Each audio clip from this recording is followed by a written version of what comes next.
Mes chers amis, loué soit Jésus et Marie. Voici les nouvelles du 17 juillet 2024, donc les nouvelles de juillet. Point 1. Le 25 juin 2024, la voyante Maria a reçu le message mensuel. Chers enfants, je me réjouis avec vous et je remercie Dieu qui m'a permis d'être avec vous pour vous guider et vous aimer. Petits enfants, la paix est en danger et la famille est sous attaque. Je vous appelle, petits enfants, revenez à la prière en famille. Mettez les saintes écritures dans un endroit visible et lisez-les chaque jour.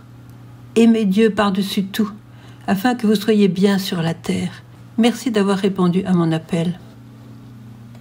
Point 2. Un cœur de prêtre menacé. Le père Rock, américain, curé de paroisse depuis 15 ans, a pu dépasser un obstacle qui lui semblait infranchissable. Dès le début de son ministère, il subit de grandes injustices. Certaines personnes propageaient toutes sortes de choses négatives et fausses sur son compte, détruisant ainsi sa réputation. Ses supérieurs ont cru ces calomnies, faisant durer longtemps ce voile noir sur sa personne. Le père Rock en souffrait terriblement, il n'arrivait pas à pardonner à ses diffamateurs. Un jour, il alla se confesser à un prêtre âgé très expérimenté. Celui-ci écouta le récit des malheurs du père Rock et son impossibilité radicale à pardonner. Mais, contre toute attente, au lieu de lui montrer compassion et compréhension, il se mit à lui montrer son orgueil et sa suffisance, lui disant qu'il conduisait sa vie au lieu de la laisser conduire par Dieu et par sa parole.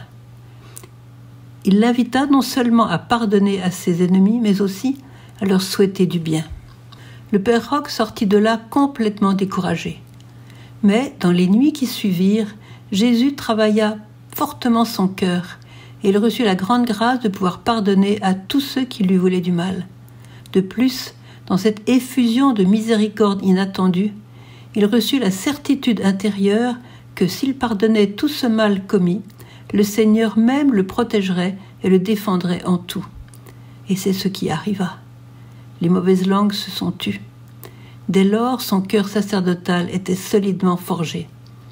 Aujourd'hui, c'est un prêtre heureux. Il voit dans cette bénédiction de Dieu la grande lumière de sa vie de prêtre, l'irruption d'une joie toute divine qui l'a libéré de la peur et de la tristesse. Une fois de plus, la parole vivante du Christ a débloqué ce cœur qui était prisonnier de l'amertume depuis tant d'années. Aimez vos ennemis, nous dit Jésus. Faites du bien à ceux qui vous haïssent. Bénissez ceux qui vous maudissent. Priez pour ceux qui vous diffament. Ce que vous voulez que les hommes fassent pour vous, faites-le pour eux pareillement. C'est dans l'évangile de Luc au chapitre 6, versets 27-31.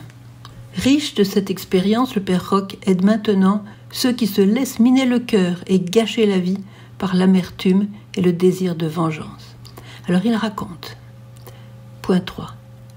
Une jeune femme, Anna, prêta généreusement sa maison à sa cousine pour garder sa grand-mère, sans lui faire payer de loyer. La grand-mère mourut 3 ans plus tard et Anna voulut récupérer sa maison. Elle avait besoin de la vendre car elle en avait acheté une autre qu'elle devait payer. Mais la cousine avait engagé un avocat, son propre neveu, pour s'emparer de la maison. Tous deux réussirent à contourner la loi du pays pour combattre Anna, qui se vit sortie de force. Alors nous imaginons la révolte d'Anna. Le père Rock lui proposa un chemin. « Si tu veux que le Seigneur règne sur tes biens, lui dit-il, donne-lui la permission de venir te défendre lui-même. Pour cela, je te demande de te dépasser et de demander à Dieu de venir pardonner en toi tout le mal que ta cousine et son neveu t'ont fait et tout le mal qu'ils ont répandu sur toi. Demande-lui aussi de faire en sorte qu'il ne puisse pas garder ce bien mal acquis. » Peu après, Anna revient vers le prêtre qui l'interrogea. « As-tu demandé cela à Dieu ou as-tu parlé en mal de ta cousine à tes proches ?»« Oui, j'ai parlé en mal d'elle. Je suis tellement en colère, dit Anna. »« Alors tu n'as pas pardonné.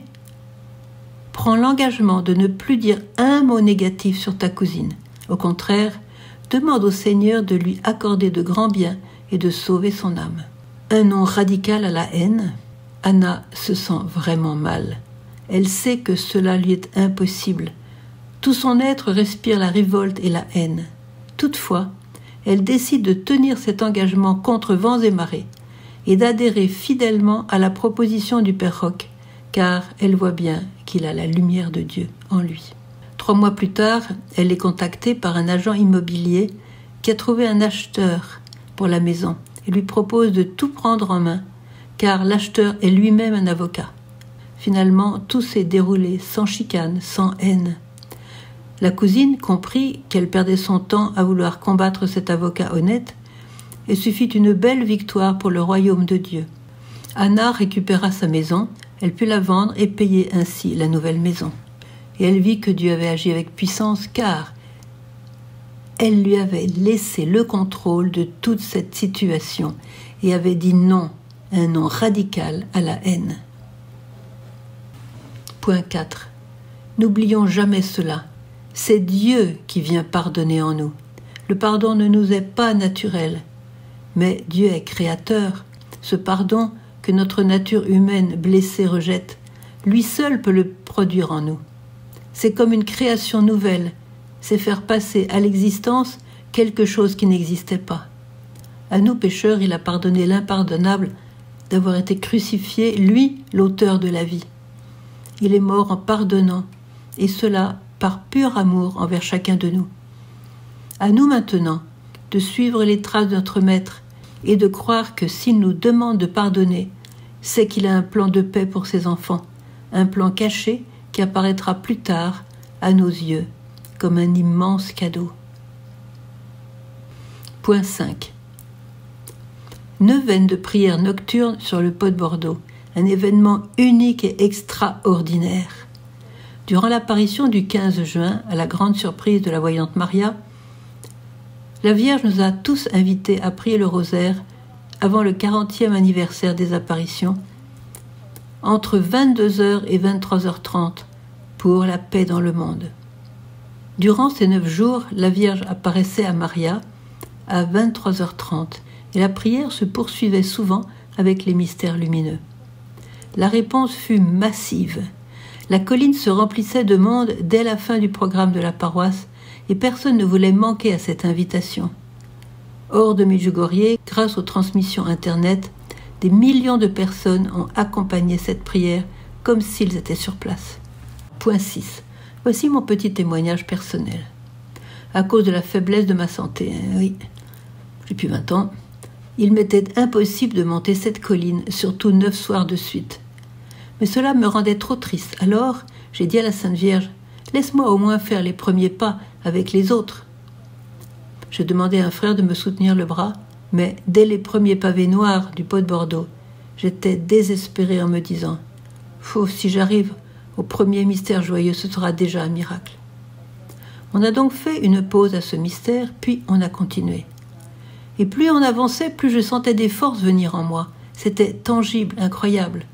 J'ai donc pu suivre cette neuvaine au sommet avec tout ce merveilleux peuple de Dieu, de toutes races, peuples et langues, ce qui fut une joie indicible pour moi.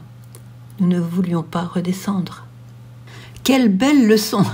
Quand Marie appelle, il faut y aller. Et c'est en y allant qu'elle nous donne tout ce qu'il faut pour réaliser son désir sur nous. C'est sûr, si j'avais attendu d'avoir la force pour monter, je serais restée en bas, à la Croix Bleue. Bon, bien sûr, il ne faut pas faire de ça une règle absolue. Maintenant, il y a une question, celle que tout le monde se pose. Pourquoi la Vierge nous a-t-elle demandé cette neuvaine exceptionnelle en pleine nuit sur les pierres du Pot de Bordeaux? Beaucoup de réponses ont été publiées. Pour ma part, il me suffit de savoir que la Reine du ciel et de la terre voit divinement le monde entier et ses habitants. Elle connaît les plans de Dieu et aussi ceux de notre ennemi, Satan. Sachant tout cela, elle demandait notre aide pour promouvoir certainement un bien, anéantir un mauvais plan et sans doute éviter le pire, par amour pour ses enfants. Elle voit clairement, comme elle le dit, que la famille est sous attaque et que la paix est en danger. Alors, en tant que mère, comment ne pouvait-elle pas compter sur l'aide de notre prière pour éradiquer une bonne dose de ces mots qui nous menacent. N'oublions pas ce mot si profond qu'elle a dit le 2 juillet 2014. « Petits enfants, je veux que vous soyez tous avec moi dans l'éternité, car vous faites partie de moi. » Magnifique. Sans vous, chers enfants, je ne peux pas aider le monde. 28 août 1986. Elle a dit aussi « J'ai besoin que vous collaboriez avec moi à chaque instant de votre vie. » Point 6. Un enfant a crié.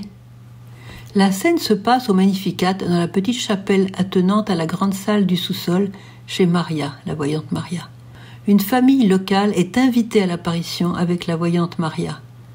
Mais il n'y a plus de place. Ils décident alors d'essayer le petit Jubé, mais là aussi c'est bondé. Ils vont donc s'asseoir sur les marches qui mènent au Jubé. Le petit Fragno, de 2 ans, est là avec sa maman. À mi-hauteur, ils ont une vue plongeante sur ce qui se passe en bas. Le petit a souvent entendu parler de Jésus et de Marie à la maison, car il participe chaque jour à la prière familiale. Ce jour-là, le voilà chez Maria, un jour de grande affluence. Et pour être sûr qu'il ne dérangera pas durant la prière, sa maman, enceinte du 2e enfant, a mis une tétine dans sa bouche. Il est calme, quoique mal assis sur ses petites marches. En bas, tout le monde s'est mis à genoux à la demande de Maria. Comme chaque jour avant l'apparition, Maria prie les mystères joyeux avec les pèlerins, puis les douloureux. Puis elle commence les 7 Notre Père, je vous salue Marie et gloire au Père. Et quand sa voix s'arrête net, cela signifie que la Vierge est arrivée et que Maria est entrée en extase.